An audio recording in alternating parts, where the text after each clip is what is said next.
5 మిలియన్ల డేటా అతని దగ్గరుంది. వ్యక్తిగత డేటా కొంతమంది పబ్లిక్‌కి సంబంధించి అనేది కూడా పోలీస్ చెబుతోంది. ఆయన క్రియేట్ చేయలేదు గదా! సంబడీ హ్మ్. హస్ సప్లైడ్ హిమ్ డాటా గదా! హ్మ్. What about the suppliers? What about the people who provided him data?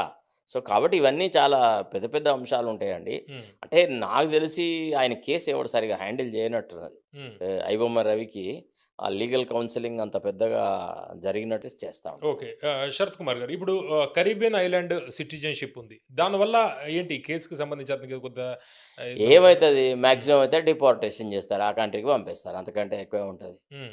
అంతకంటే ఎక్కువేం లేదు. ఇప్పుడు నైజీరియన్స్ వచ్చి ఇక్కడ అందరూ ఎంతమంది అవును. వ్యవహారాలు చేస్తే పంపించేస్తారు. పంపించేస్తున్నారా లేదా? అవును. ఆ! ఇప్పుడు డ్రగ్స్ అమ్మేవాడికంటే అయితే వీడు సీరియస్ కాదు కదా! అవును.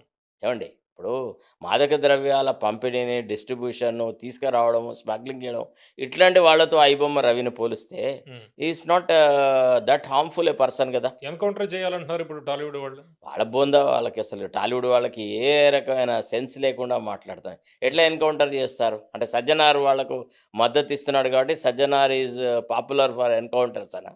వాళ్ళ ఉద్దేశ్యం చాలా పొరపాటు. అది ఏ రకంగా గూడా అది కరెక్ట్ కాదు. అట్లాంటి పనులు ఏవి జరగడానికి వీల్లేదనమాట. హ్మ్. Okay.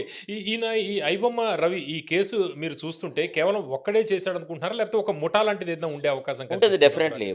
One man can't do this kind of things. Hmm. Definitely there shall be some team. ఇతనికి కూడా వేరే వాళ్ళ సహాయ సహకారాలుంటాయి. హ్మ్. తర్వాత టాలీవుడ్‌లో ఉన్న కొంతమంది కూడా ఐబొమ్మ రవికి సహకరించి ఉంటారు. ఉంటారా? ఆ! లేకపోతే ఎట్లా జరుగుతదండి? ఇప్పుడు హ్మ్. మీ ఇంటి తాళా చేతులు ఎక్కడ పెట్టారో మీకు తెలుసు గదా! మీ ఇంట్లో వాళ్ళు చెప్తే గదా! దొంగ వచ్చి పలానా చోట తాళా చేతులున్నాయని తీసుకొని దొంగతనం జేసేది. ఇప్పుడు హ్మ్. తాళాలు పలగొట్టలే గదా!